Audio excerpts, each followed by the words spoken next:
નમસ્તે મિત્રો, એજ્યુ ફોર યુથમાં આપનું સ્વાગત છે। આજે આપણે ગુજરાત સરકાર દ્વારા ઘરે શીખીએની ધોરણ 7ની જુલાઈ માસની જે પુસ્તિકા છે એમાં સામાજિક વિજ્ઞાન વિષયમાં આપણને જે પણ માહિતી પ્રવૃત્તિઓ આપી છે એના વિશેની ચર્ચા કરવાના છે। તો ચાલો મિત્રો શરૂ કરીએ। સામાજિક વિજ્ઞાન ધોરણ 7। તો સૌથી પહેલા અહીંયા આપણને દિલ્હી સલ્તનત વિશેની માહિતી આપી છે। આપણને ગઈ પુસ્તિકામાં એટલે કે જૂન માસની પુસ્તિકામાં રાજપૂત યુગ વિશેની વાત કરી હતી।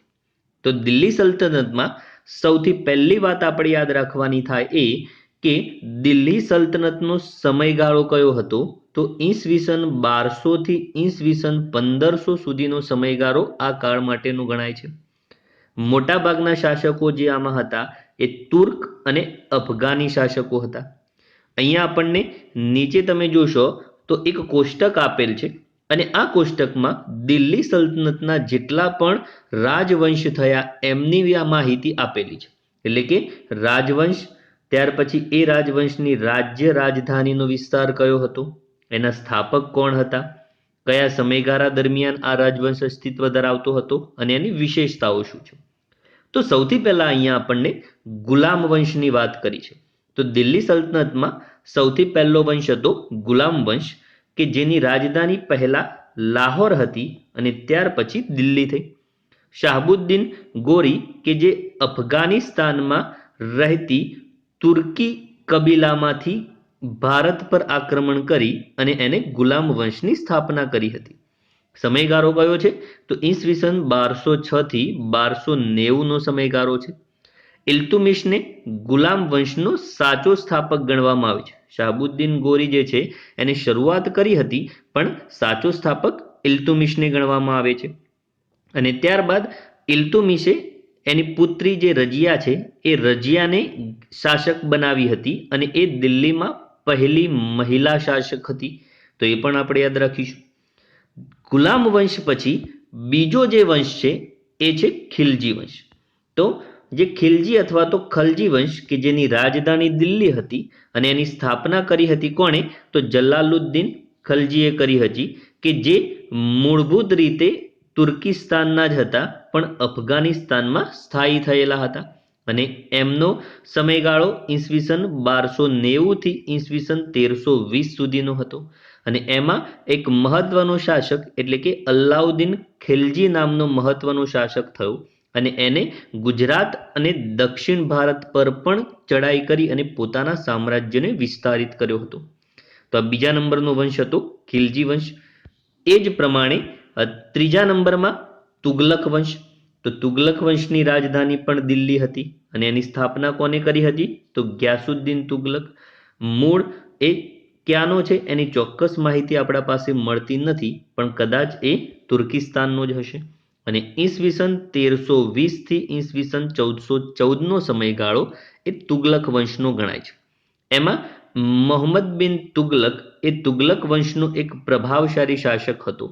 એ એની અતરંગી યોજનાઓ માટે ખૂબ જ જાણીતો હતો અને એમાંથી એની એક જાણીતી ઘટના કે એને પોતાની રાજધાનીનું સ્થળ દિલ્હીથી બદલી અને દૌલતાબાદ કર્યું પણ એમાં એ સફળ થયો નહોતો। તો આ ત્રીજો વંશ હતો તુગલક વંશ। ત્યાર પછી તમે વાત કરો તો ચોથો વંશ આપણને આપ્યો છે સૈયદ વંશ। એની રાજધાની પણ દિલ્હી હતી। ખિજરા ખાં કે જે સૈયદ વંશની સ્થાપના કરી હતી એ પણ મૂળ ક્યાંનો છે એની માહિતી આપણને મળતી નથી।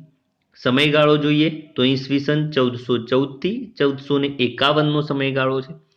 તુગલક વંશના પતન બાદ ખિજરા ખાએ કોની સ્થાપના કરી હતી? સૈયદ વંશની સ્થાપના કરી હતી। તો આ દિલ્હી સલ્તનતનો ચોથો વંશ હતો। ત્યાર પછી પાંચમા નંબરના રાજવંશની વાત કરીએ તો એ છે લોદી વંશ કે જેનું પણ રાજધાની દિલ્હી હતી। એની સ્થાપના કરી હતી બહલોલ લોદીએ અને એ પણ અફઘાનિસ્તાનના હતા। સમયગાળો તો ઈસવીસન 1451 થી 1526 નો।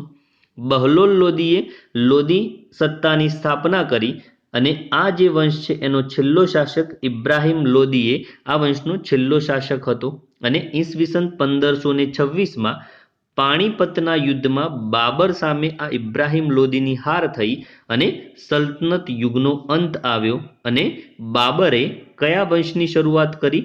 તો મુઘલ સલ્તનતની સ્થાપના કરી. તો આ પ્રમાણે 5 રાજવંશો એ દિલ્હી સલ્તનતમાં થયા હતા. હવે અહીંયા આપણને પ્રવૃત્તિ નંબર 1 આપી છે કે તમારા પાઠ્યપુસ્તકમાં પાના નંબર 9 પર સલ્તનત સમયગાળાની રાજ્ય વ્યવસ્થા વિશે માહિતી આપી છે. તો અહીંયા તમારે સલ્તનત યુગની શાસન વ્યવસ્થા અને અત્યારની શાસન વ્યવસ્થાની સરખામણી કરવાની છે. તો જોઈએ કેટલાક મુદ્દાઓ આપણે નોંધ્યા છે. તો સલ્તનત સમયની શાસન વ્યવસ્થા 3 ભાગમાં હતી: કેન્દ્રીય, પ્રાંતિક અને સ્થાનિક. એવી હાલની વ્યવસ્થા પણ આપણને એ જ પ્રમાણે મળે છે. કેન્દ્ર છે, ત્યારબાદ રાજ્યો છે અને નીચે સ્થાનિક સત્તાતંત્ર છે. સલ્તનત કાળમાં સુલતાનની સત્તા સર્વોપરી ગણવામાં આવતી હતી. હાલના સમયમાં તમે જુઓ છો કે લોકશાહી વ્યવસ્થા છે અને આપણી જે પ્રજા ચૂંટાયેલા વડાપ્રધાનની સત્તા મુખ્ય છે અને રાષ્ટ્રપતિ એ આપણા દેશના શું છે? બંધારણીય વડા છે. એ જ પ્રમાણે સુલતાનને મદદ કરવા માટે એ સમયે મંત્રીમંડળ રહેતું હતું અને વિવિધ વહીવટી ભાગો હતા. એવી જ વ્યવસ્થા તમને હાલ પણ મળે છે કે પ્રધાનમંત્રી જે છે એને મદદ કરવા મંત્રીમંડળ હોય છે. સુલતાન એ જ સમયે સર્વોપરી ન્યાયાધીશ ગણાતો, પણ હાલના સમયમાં તમે જોશો તો ન્યાયતંત્ર એ આપણા વહીવટી તંત્રથી કેવું છે? અલગ છે. એ જ પ્રમાણે પ્રાંત જે છે એ જાગીરમાં વહેંચાયેલું હતું અને એને ઇક્ત કહેવામાં આવતું હતું. અને અત્યારે રાજ્ય જોઈએ તો શામાં વહેંચાયેલું છે? જિલ્લાઓમાં. અને રાજ્યનો વહીવટ કોના દ્વારા થાય છે? તો વિધાનસભાઓ દ્વારા થાય છે. અને ગામનો વહીવટ એ વખતે મુખી કે મુકદમ કરતો હતો. અને હાલના સમયમાં તમે જુઓ છો કે ગામનો વહીવટ એ કોના દ્વારા થાય છે? સરપંચ અને એમના સભ્યોના દ્વારા થાય છે, એટલે કે ગ્રામ પંચાયત દ્વારા થાય છે. તો આ પ્રમાણે સલ્તનત સમય અને હાલના સમયની વ્યવસ્થાની તમે સરખામણી કરી શકો છો. ત્યાર પછી અહીંયા કેટલાક પ્રશ્નો આપ્યા છે આપણને. તો શું કહે છે કે સલ્તનત શાસન વ્યવસ્થાના કેન્દ્ર તરીકે કોણ ગણાતું? તો આપણે જોયું કે કેન્દ્રમાં કોણ હતું? તો સુલતાન હતું. બીજા નંબરમાં સુલતાનના મંત્રીમંડળમાં કયા કયા મંત્રીઓનો સમાવેશ થાય છે? તો સૌથી પહેલા તો સુલતાનનો જે પ્રધાનમંત્રી હતો એ શાના તરીકે? વજીર તરીકે. આ ઉપરાંત તમે જોશો તો સેના વિભાગ, પત્ર વ્યવહાર વિભાગ, ધર્મ વિભાગ, વિદેશ વિભાગ, ગુપ્તચર વિભાગ, આવા અલગ અલગ મંત્રીઓ એ સુલતાનની મદદ માટે રહેતા હતા. ત્રીજા નંબરમાં શું કહે છે કે પરગણા કોને કહેવામાં આવે છે? તો શું કહે છે કે પ્રાંત જે છે એ પ્રાંતને તાલુકાઓમાં વહેંચાયેલો હતો અને એ આ તાલુકાઓના જે વિભાગ છે એ વિભાગને આપણે શાના તરીકે? તો પરગણા તરીકે ઓળખીએ છીએ. અને ચોથા નંબરનો પ્રશ્ન આપણને પૂછ્યો કે ટપાલ વ્યવસ્થા કોના શાસનકાળ દરમિયાન અસ્તિત્વમાં આવી? તો ટપાલ વ્યવસ્થા એ અલાઉદ્દીન ખિલજીના સમય દરમિયાન અસ્તિત્વમાં આવી હતી. તો આ પ્રમાણે તમારે પ્રશ્નોના જવાબો લખવાના છે. ત્યાર પછી પ્રવૃત્તિ 3 આપણને આપી છે કે સ્થાપત્યો ઓળખીએ. અહીંયા આપણને દિલ્હી સલ્તનતના સમયગાળાના 2 સ્થાપત્યો આપેલા છે, એને તમારે ઓળખવાના છે અને એના વિશે નોંધ કરવાની છે. તમે પહેલું સ્થાપત્ય જોશો તો પહેલું સ્થાપત્ય એ કુતુબ મિનારનું છે અને બીજું સ્થાપત્ય જે તમને દેખાય છે એ છે ઢાઈ દિનકા ઝોંપડા, કે જે એક મસ્જિદ છે. તો એના વિશેની માહિતી તમારે નીચે નોંધ કરવાની છે. તો સૌથી પહેલા કુતુબ મિનાર વિશે જોઈએ તો શું કહે છે કે કુતબુદ્દીન ઐબક, કે જે ગુલામ વંશનો શાસક હતો, એને આના નિર્માણ કાર્યની શરૂઆત કરાવી હતી. પરંતુ એના સમય દરમિયાન આ જે કુતુબ મિનાર છે એનો એક જ માળ બન્યો હતો અને એના અવસાન બાદ ઇલ્તુમિશે એનું કાર્ય પૂર્ણ કરાવ્યું હતું. અને ત્યારબાદ તુગલક વંશ દરમિયાન ફિરોજ શાહ તુગલક અને સિકંદર લોદીએ એનો જીર્ણોદ્ધારનું કાર્ય પણ કરાવ્યું હતું. તો કુતુબ મિનાર વિશે તમે આ માહિતી લખી શકો છો.